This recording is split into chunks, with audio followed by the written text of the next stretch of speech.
ya Paula y Luis Fernando me economizan y ya le dije a Anderson que me va a ayudar con las diapositivas a que suprima unas cuantas, porque ambos se refirieron a lo que ocurre dentro de estas máquinas, desde el punto de vista legal y también desde el punto de vista de los datos. Yo les voy a hablar de una cosa muy diferente y les voy a hablar es de nosotros los humanos, es decir, la contraparte de estas máquinas. Y por respeto con el tiempo, preferí escribir y voy a leer. Y todo lo que les voy a leer, incluyendo lo que suprimimos, está ya disponible en la secretaría de este evento. Si me quisieran poner un poquitico de luz, no tanto para que se vean las diapositivas, por favor. Ustedes dicen, no, no, pero no se ve bien. Oh, pueden, no, quita esta. Así se ve, bueno, bueno. Buenos días para todos y todas ustedes, incluyo el todas. Agradezco la invitación a dictar esta conferencia. Me puso a leer y pensar sobre una dimensión particular de la salud pública.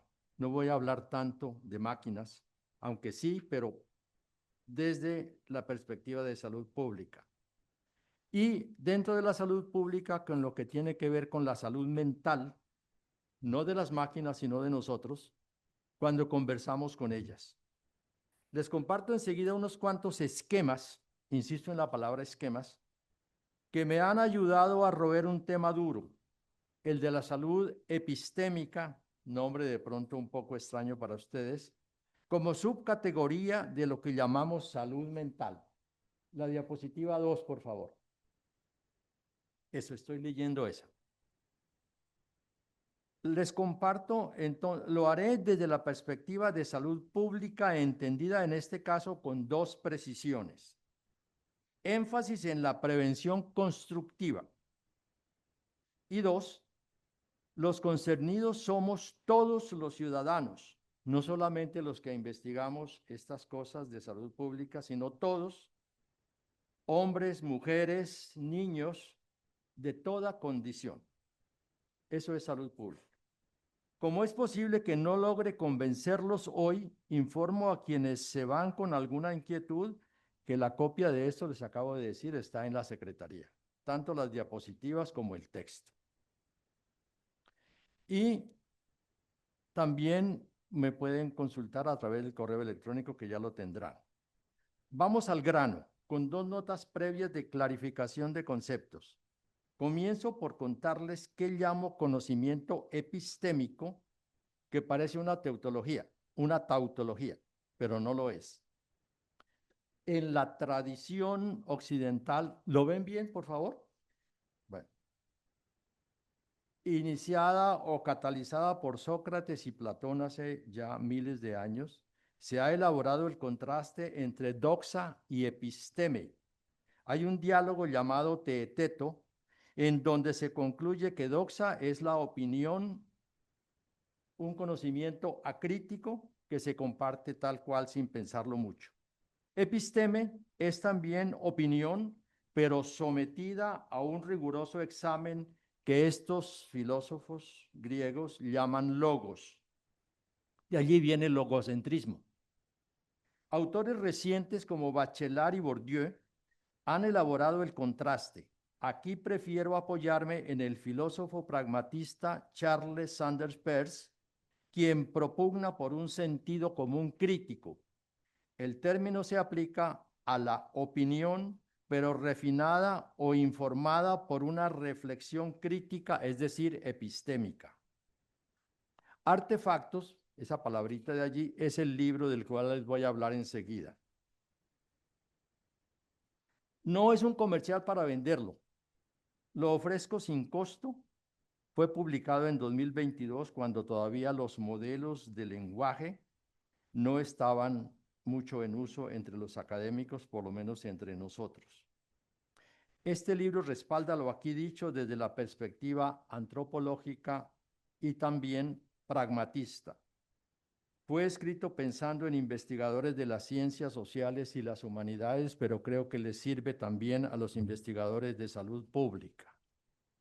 Para el libro y para esta conferencia me he tomado el trabajo de estudiar unos cuantos autores que llamo últimos.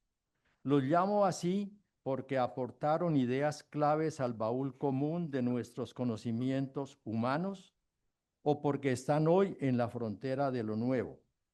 Son como Sócrates hace milenios o como Yuk Hui, un autor chino del cual les voy a hablar enseguida. Google, como ustedes saben, está en esta línea de ideas porque dice su logo a hombros de gigantes. Uno de estos autores últimos y gigantes, llamado Whitehead, escribió en 1929, imagínense ya, que no es por pedantería que uno acude a estos autores gigantes y los cita, es por responsabilidad con la tradición intelectual epistémica de los humanos y en este caso por respeto con ustedes he consultado a estos autores últimos. De esta tradición con autonomía creativa, el investigador, que Whitehead llama filósofo del organismo, ya verán por qué, saca lo que considera conveniente y propone esquemas nuevos o ajustados para resolver los problemas que tienen enfrente.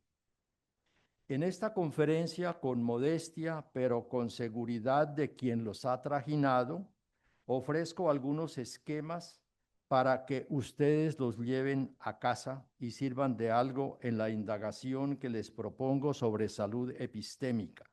Créanme, más vale el diablo por viejo, ya tengo muchos años, que por diablo.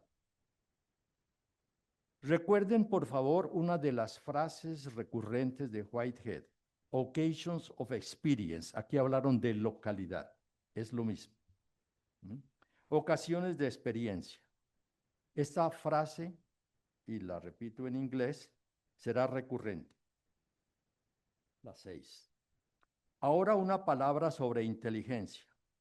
Traigo de Karl Popper una idea cada vez más reconocida.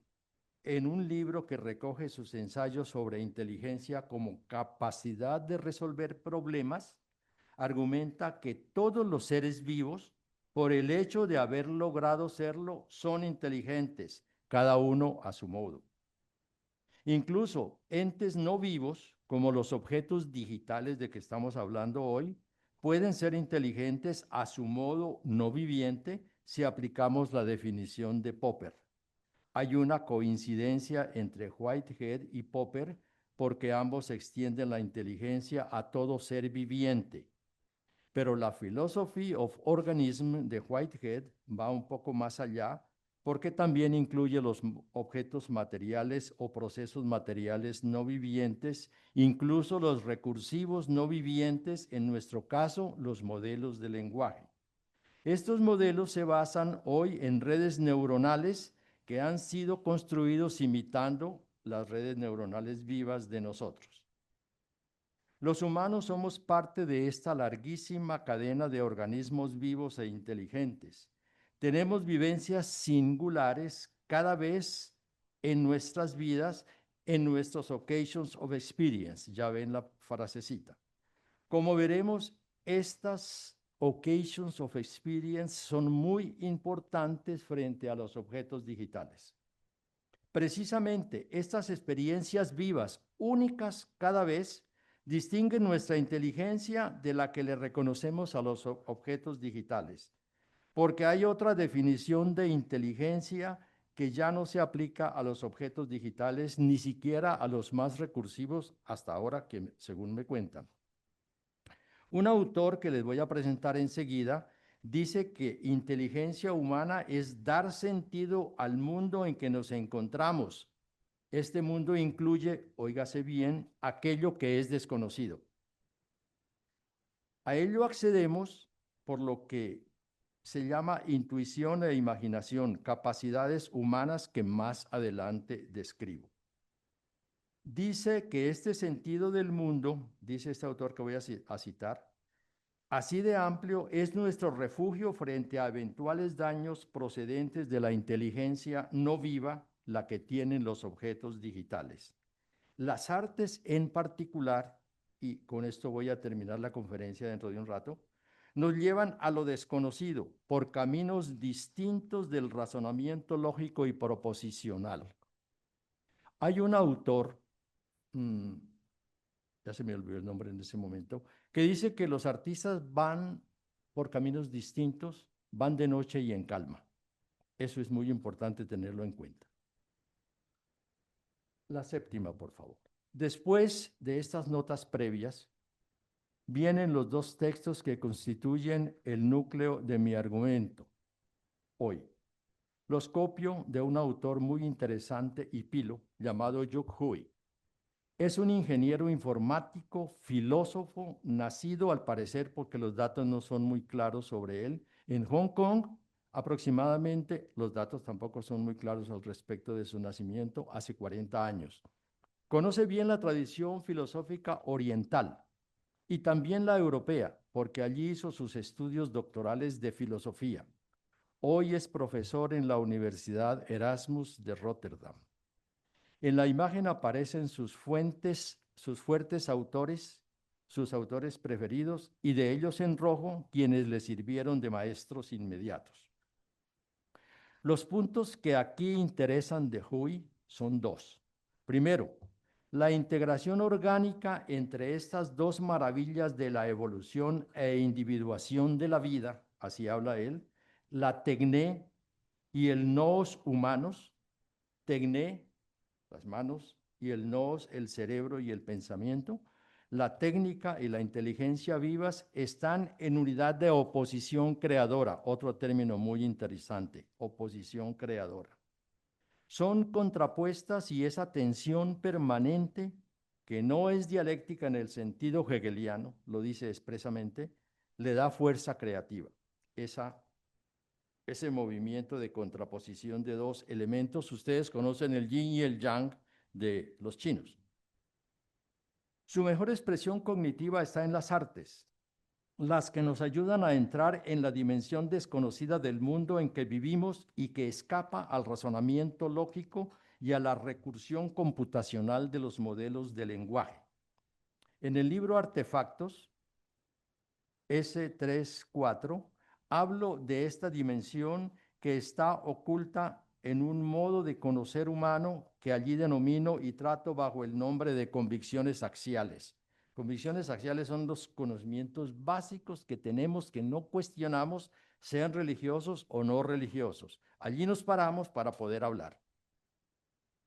Hui agrega que este nous techne, cerebro y manos, creativa, es la manera del ser humano y ocurre en cada cultura. Ojo, esto es muy importante, de muchas maneras han existido en el pasado y existen hoy en el presente en el planeta Tierra, cada una a su modo. Segundo punto de Hui. Siguiendo a sus maestros europeos, y es duro en esto de estudiar a Heidegger, Merleau-Ponty, Husserl y demás, en especial a Stiegler, Bernard Stiegler, maestro francés que lo formó a él, se diferencia el conjunto orgánico nous techne de lo que en Occidente, ojo, esto es muy importante, de tecnología con mayúscula. El nous techne, que la llama techne o technics, es distinto de la tecnología con mayúscula de Occidente.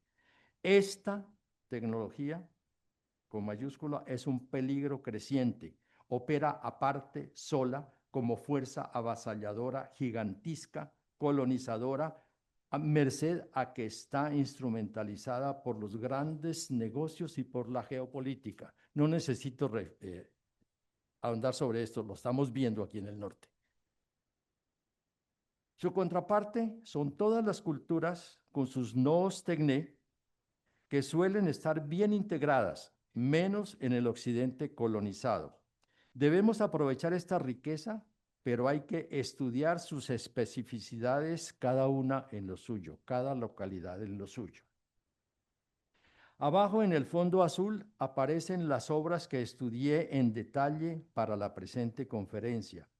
Art and Cosmotechnics está dedicado a la contraparte propiciada por las artes y analiza experiencias estéticas tanto del occidente europeo, en particular estudia a Cézanne y la relación de Heidegger con Cézanne, y en el oriente chino y japonés. Hay una maravilla allí de pinturas que él estudia y analiza para contarnos qué piensa de las artes como refugio nuestro humano frente a la posible avasallamiento de los objetos digitales.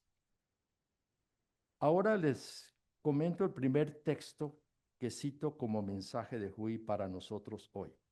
Dice, el poder de la inteligencia artificial se basa en la reducción del mundo a modelos computacionales. Esta parece ser una crítica típica al reduccionismo. Sin embargo, la cuestión no es tan simple. No es que el reduccionismo sea malo, sino que es malo cuando se considera que es la totalidad de la realidad, lo cual en su día fue culpa del mecanicismo cartesiano. Termina la cita. Atrofia a nuestra episteme por la dependencia obsesiva, generalizada y descuidada de los artefactos digitales. Y es dependencia no solamente de nosotros los investigadores, sino de todo mundo, desde los niños. Dependencia cada vez más generalizada, descuidada de eso. Y eso tiene que ver con nuestra salud mental epistémica. Recibimos y engullimos, perdonen la expresión, sus contenidos, tanto los que llegan espontáneamente, que cada vez nos llegan más, como los que son retorno a nuestras preguntas conversacionales. Colegas salubristas, el historiador Yuval Harari habla del paralelo entre el consumo dañino de comida chatarra y el consumo dañino de información chatarra. Estamos recibiendo muchísima información chatarra. No es que abandonemos nuestros juegos de lenguaje cotidianos al conversar, sea con los modelos o sea con otros humanos. Es que su contenido, alimentado por los objetos digitales, es cada vez más pobre en episteme. Ya me entienden por qué y el grave perjuicio que eso tiene. El conocimiento profundo que podemos tener con nuestra inteligencia total, volveré sobre esto, se vuelve doxa, se vuelve delgadita, shallow, llena de trivialidades. Las flechas azules en la diapositiva indican el efecto del descuido del que pueden ser responsables tanto los ingenieros que trabajan estos modelos, los producen, los operan, nos enseñan a operarlo, como nosotros que no tenemos cuidado al trabajar con ellos. Serios problemas de salud pública epistémica que se pueden prevenir con su ayuda, precisamente, señores ingenieros. Incluso podemos revertir la amenaza y convertirla en ayuda para fortalecer y mejorar nuestra salud mental cognitiva. El segundo texto de Hui habla de resultados eventualmente inimaginables. El fin de lo humano, dice Hui, no se trata tanto de la hipótesis de que las máquinas reemplazarán por completo a los seres humanos, porque esto podría tardar más que la extinción de la especie humana, sino que la inteligencia artificial transformará a los humanos hasta un punto que supera su propia imaginación, es decir, nos cambia a nosotros. Se me ocurren dos resultados que van en la figura, aunque ustedes pueden imaginar más. Resultado A. Si seguimos como vamos, podríamos tener en el futuro no lejano una humanidad atrofiada, puesta al revés. Serios problemas de salud pública, epistémica y epidémica que afectan a todos, desde niños hasta viejos. Pero creo y espero que podemos cuidar esa salud epistémica y tener resultados tipo B, si aprovechamos bien y a fondo la noostecné humana en toda su enorme variedad y riqueza, prevención constructiva, en asocio con los ingenieros, no peleando con ellos, para crecer en inteligencia colectiva. Pensemos esto con un ejemplo hipotético, pero posible si hay voluntad e imaginación. Una sala de parto en Cali, en de la Nos Tecné de las parteras del Pacífico, consolidada por siglos, converge con la Nos Tecné de un graduado en medicina MC, medicina y cirugía, y todos sus aparatos, incluso los digitales. Digo MC, no MD, y ya verán por qué. Cada uno con lo suyo, que es valioso. La partera con el acceso a toda la nueva tecnología que también la podría usar. De hecho, usan los celulares muy bien, ¿ya? Y la puede combinar con sus probados recursos culturales. En una mano el WhatsApp musical y en el otro el WhatsApp, que también lo llama WhatsApp, ¿ya? Juegos de lenguaje y detrás del juego está la unidad oposicional creadora y colectiva, una partera y un médico MC. La propuesta de Huy puede parecer grandilocuente, pero no lo es. En su libro sobre arte y cosmotécnica habla de la apertura radical, transformadora, porque comienza una nueva era que debe ser alimentada por un nuevo modo de pensar, dice él, poseuropeo. Nada más y nada menos. Les comparto enseguida, como antropólogo, un juego de esquemas que hice con escalas y velocidad del cambio para pensar en grande, pero también pensar en chiquito aquí, ya entre nosotros, en este encuentro. Pensemos esa propuesta de Huy. El cambio, por favor. Lucy no es humana, aunque su figura ha sido reconstruida como figura humana. Es la del género Australopithecus, que vivió hace 3 millones de años. Hoy es famosa porque sus restos fosilizados hallados en Etiopía se presentan por primera vez en Europa. Ella, con su carita nostálgica, nos ayuda a trasladarnos a la escala mayor de la evolución de las redes neuronales vivas y no vivas. En efecto, esta evolución de la materia, concretamente de la materia viva en la parte superior, por encima de la frontera de silicio, ¿ve? Nos trajo a pensar hoy y en serio en la evolución de las redes neuronales vivas y humanas y su relación con la de silicio metal, en lo cual estamos en este momento. Aquí estamos ante la frontera de silicio que cada vez nosotros pasamos para entendernos con estas máquinas.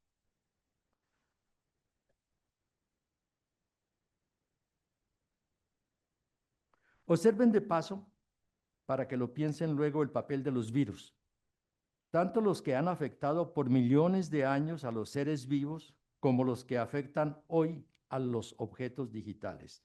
No es una coincidencia cualquiera el que un coronavirus, el de COVID-19, nos pusiera a comunicarnos de manera tan generalizada por medio de redes neuronales de silicio y metal. Algo tiene que ver unos virus con los otros. En la escala temporal macro de la evolución de la Nos Tecné, se puede observar que Homo habilis apareció aproximadamente hace 1.5 millones de años. Lo llamaron habilis porque estos primates, entre los primeros del género Homo, al ser bípedos liberaron las manos y pudieron hacer cosas con ellas. Por ejemplo, las primeras herramientas de piedra se llaman paleolíticas.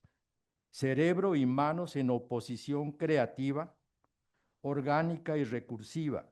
La orgánica nos tecné de que hablan Huy y Stigler, su maestro, es decir, cerebro y mano. Eso es unitario en los hombres, en los humanos, en las mujeres. Unos 500.000 años más tarde de su aparición, Homo habilis pudo dominar el fuego para mejorar su dieta y el microentorno doméstico.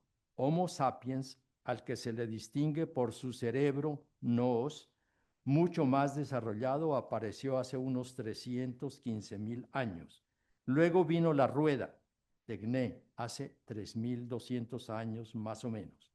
Y luego, en escala mucho más reducida, las revoluciones industriales, de las cuales la cuarta, como la llaman hoy, impacta hoy a nosotros con su gigantismo avasallador de la tecnología con mayúscula. Y impacta no solo nuestra inteligencia, sino la vida del planeta, ya aquí lo dijeron, porque mucha atención, las enormes bases de datos que entrenan y alimentan las redes neuronales de silicio metal no están en la nube, como se dice doxásticamente. Ya entienden la palabra doxástico. Están ubicadas en físicas fábricas o granjas que implican altísimo consumo de energía y agua para mover los datos y enfriar los servidores. De esto poco se habla, pero ya comienzan las alertas y las mediciones relacionadas con la sostenibilidad de la vida del planeta. ¿Qué tal que en nuestro valle geográfico del Cauca algún empresario irresponsable reemplace la caña de azúcar, que ya consume mucha agua del subsuelo, con granjas digitales? Imagínense ustedes. Sigamos con el juego antropológico de escalas. Observen el cambio asombroso de el aceleramiento de los cambios de la noos tegné de los humanos. Y digo de los humanos porque estas máquinas son nuestras. Eso es importante gracias a los ingenieros. ¿Ya? Los cambios industriales recientes se mueven ya en cuestión de unidades de años o de pronto de meses. La siguiente. Es sabido que un órgano biológico se atrofia por desuso. Si bien el cambio óseo de la capacidad craneal de Homo tomó millones de años, puede que no sea así con las redes neuronales nuestras, porque su plasticidad es bien conocida. ¿Será que permitimos que se atrofien nuestras redes vivas y que el pensamiento humano se haga ante todo con las neuronas de silicio metal? Eso es salud pública. Una colega me contó que hizo un experimento con sus alumnos en fisioterapia. Pidió que formularan unos objetivos de investigación sobre determinado tema usando los recursos digitales de hoy. Lo hicieron en minutos. Luego, que hicieran lo mismo sobre otro tema de similar complejidad, pero sin acceso a los recursos. Lo que pasó aquí, se le consultó a GPT. Bueno, luego, al hacerlo sin los recursos, duraron bastante tiempo y lo hicieron mal. Pensemos despacio, señores y señoras salubristas. ¿Qué significa esto? ¿Cómo manejamos este asunto de salud pública y desde las ingenierías? Yo no tengo respuestas a este caso. Ya las podemos discutir en la sesión más tarde. Me salto, les iba a hablar de lo que ocurre dentro del espacio digital utilizando un ejemplo de un profesor de esta universidad que escribió un artículo reciente sobre traducción al inglés de las historias clínicas sobre cáncer para el Hospital de Madrid y comentar qué es el input y qué es el output, pero como ya tanto Paula como Luis Fernando hablaron de lo que ocurre por dentro, nos ahorramos esa presentación. Está escrita y la pueden consultar. Cierro el mensaje central de Huy. No, la anterior, por favor. Esta. Con un esquema muy complejo que apela a toda su paciencia e imaginación. De pronto este puede ser el resumen de todo. Primero lo que va en colores a la derecha. Esto lo saco de Stigler y de Huey. Eso no es mío. ¿Ya? Arriba en colores, en pardo y rojo, allende la frontera de silicio, está el mundo digital que ya hemos explorado. Nos lo contaron aquí los antecesores, Paula y Luis Fernando. La inteligencia entendida según Popper, allí es computacional. Ese campo es nuestro, no es ajeno, es nuestro gracias a las ayudas de los ingenieros especializados que nos dan la mano, ¿ya?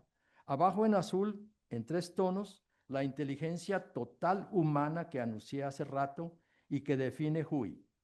Él y su profesor Stigler lo han precisado estudiando todo lo que han dicho sobre inteligencia humana los fenomenólogos, los psicólogos, cognitivistas y todo, y concluyen que se pueden hablar, aparte de la inteligencia computacional, proposicional, no computacional, perdón, sino proposicional, eh, eh, la que nosotros hacemos cuando hacemos investigación científica, ¿ya?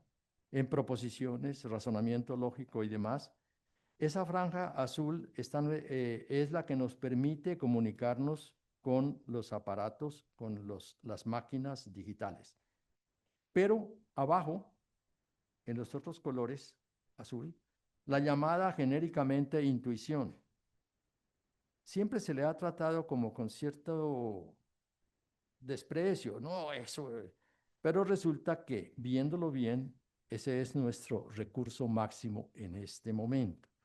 Estos autores la estudiaron en los especialistas y concluyen que hay 2 niveles: el intuitivo intelectual, que ya Kant lo propuso, y el intuitivo sensible. No puedo entrar aquí en los detalles. Si quieren ustedes entrar, están los libros y están las obras de estos señores que lo han hecho con todo juicio. Solo quiero advertir que en esta intuición de doble nivel se basa lo que ellos llaman sensibility of the arts, aquella que nos permite, por ejemplo, tener genuinas experiencias estéticas que nos abren las puertas de lo desconocido. Su libro Art and Cosmotechnics está dedicado a explorar qué son y qué pueden hacer las artes hoy. Su propuesta se basa en los escritos de sus maestros y filósofos de Oriente y de Occidente, porque Hui camina en los 2 campos y también camina en el campo informático, y de lo que han comentado notables artistas tanto en Oriente como en Occidente, Paul Klee y Cézanne con Heidegger, y él y sus maestros chinos con los autores y pintores chinos. O sea, tiene unas muy buenas bases para hablar de las artes. Miremos ahora la franja vertical izquierda en blanco. Tanto en el mundo digital como en el humano operan lo que hoy llaman la recursión. Recursivity, dicen ellos, recursividad.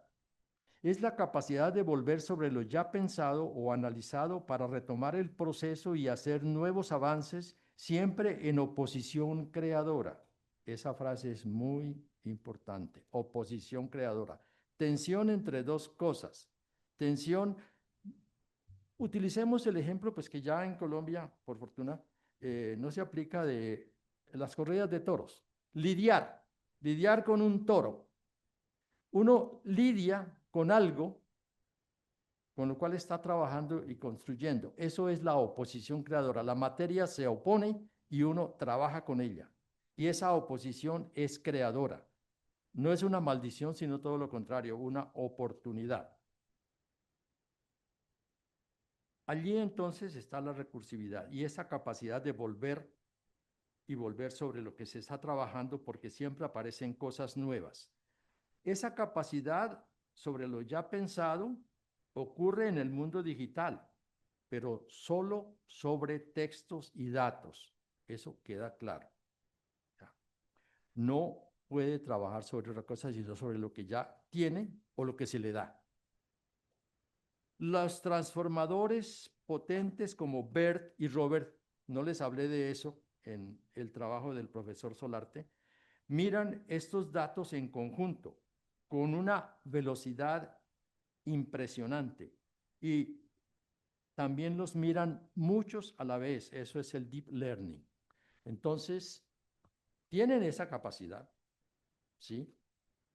Pero los humanos tenemos la recursión no tan rápida, tan veloz, pero sí tenemos unos recursos que las máquinas no tienen.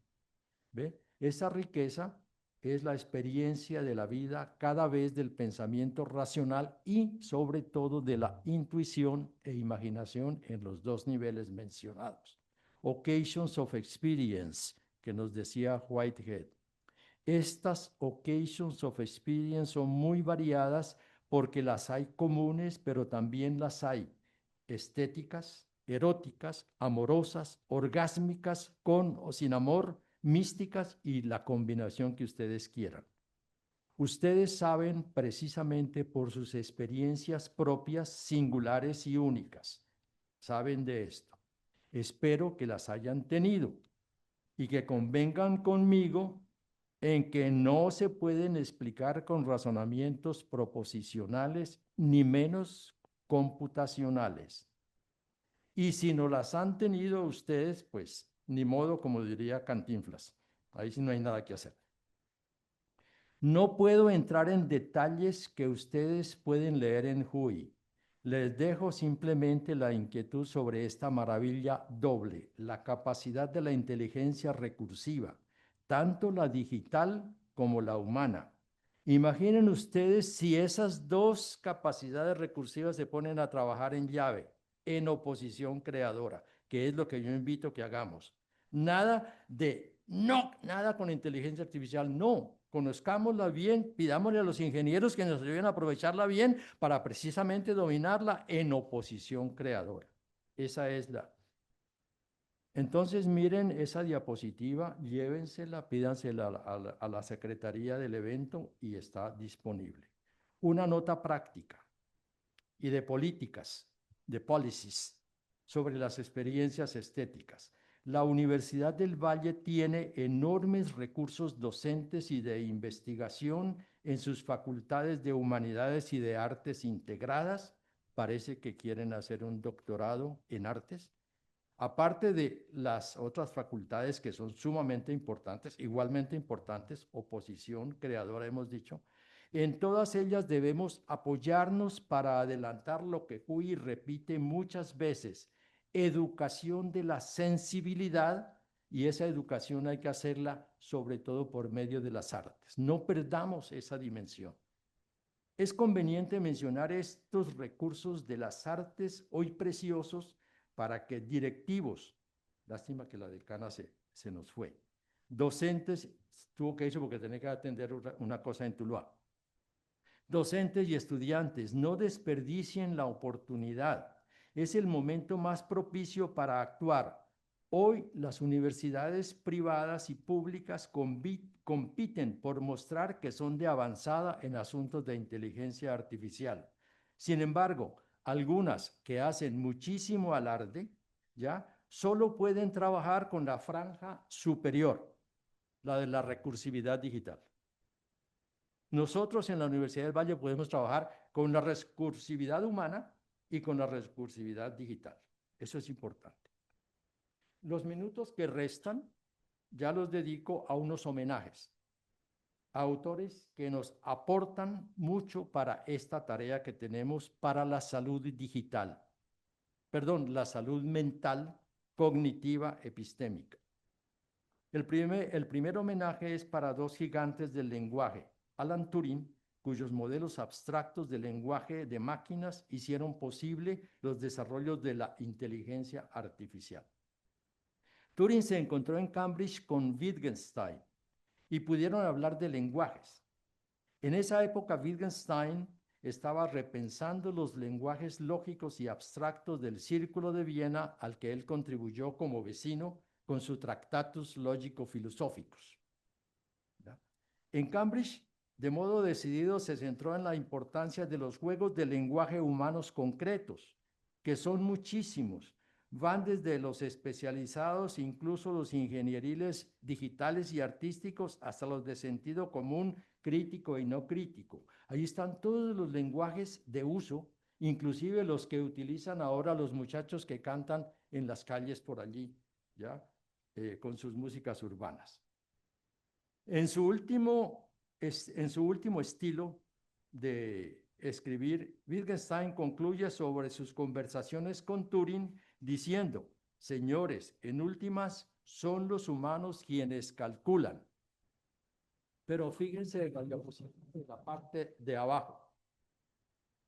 Un pescador del río San Jorge en el norte de Colombia, Sucre y Córdoba, agrega, con su juego de lenguaje costeño y campesino. Sí, señor, calculan, pero la gente no solo calcula, hace mucho más, sentipiensa. De acuerdo, señor Wittgenstein. Me imagino que ustedes, muchos, se imaginaron ya cuando hablé del pescador del San Jorge, que el homenaje siguiente es para mi amigo Orlando Falsborda. Como investigador junior tuve la fortuna de conversar con él de estos y otros temas en varias ocasiones, incluso durante 2 eventos internacionales sobre la IAP realizados en Cartagena 1977 y 97. Stuart Hall, otro ilustre hijo del Caribe, define cultura como sentidos compartidos. El sentido colombiano de sentidos, perdonen la aparente redundancia, tiene 4 sentidos, como aparecen allí. Dirección de marcha, voy en sentido norte. Contenido semántico, esto quiere decir tal cosa. Emoción, afecto, rindo un sentido homenaje a mi amigo Orlando. Relación cuerpo-contexto, los 5 sentidos. Esto es realmente un divertido juego de lenguaje, señor Wittgenstein. Mira y verá. Si hacemos una operación aritmética, tendremos que son muchos más nuestros sentidos colombianos de sentido. El cuarto sentido, la conexión del cuerpo con el medio entorno, allí hay que multiplicarlo por 5, que son los sentidos corporales, o por 6 si le agregamos la sinestesia. ¿Ve? Entonces, nadie duda, creo yo, que es muy distinto tener occasions of experience con el olfato que, por ejemplo, con el tacto o el oído. ¿Y qué tal si le agregamos las experiencias orgásmicas amorosas? ¿Qué tal que a alguien se le ocurre poner los 36 capítulos del Kama Sutra? Eso es capacidad humana. No olvidemos que en el sentipensar colombiano o hinduista del Kama Sutra o nigeriano se oculta el núcleo fuerte de resistencia a la homogeneización del sentido cultura que preocupan a Yukui y a Stigler frente a la tecnología con mayúscula. Ellos proponen fortalecer con ayuda de los objetos digitales, aprovechando lo máximo que nos puedan dar, la oposición creativa que permite crecer y mejorar la inteligencia humana, salud pública preventiva y constructiva con ayuda de las artes. En lo que le he leído a Huy, se mueve él sobre el eje oriente-occidente europeo que incluye a los Estados Unidos. Muy poco sobre los otros continentes. Menciona de paso por referencias indirectas a Borges y la locura de John Wilkins, un intelectual inglés prototipo del sueño iluso de un diccionario perfecto y racional, como lo sueñan hoy algunos gestores de los modelos digitales de lenguaje. No menciona su contraparte en Borges, a Funes el Memorioso, tirado en un lecho miserable en Fraiventos, un pueblito de Uruguay, al norte de Buenos Aires. Aconsejo leer directamente en Borges esos 2 relatos, John Wilkins y Funes. Como de entrada, perdón, como entrada, pueden leer en mi libro Artefactos una nota que hice sobre Wilkins y Funes. Está relacionada con esto en particular. Bien, señor Huy, y ustedes apreciadas y apreciados asistentes a esta conferencia. Suramérica, el sur, tiene muchísimo que ofrecer a la diversidad noostécnica como contraparte positiva y oposicional al uso y conocimiento aportado por la inteligencia artificial. La oferta de nuestra Suramérica es innumerable e innombrable. Si miramos el panorama de sentido común, piensen ustedes en los millones de campesinos y de gente urbana del común que sentipiensa, multipliquen, como hicimos la multiplicación aquí, de los sentidos, que hace creativos juegos de lenguaje y otros juegos con o sin lenguaje. Todo eso es nuestra riqueza.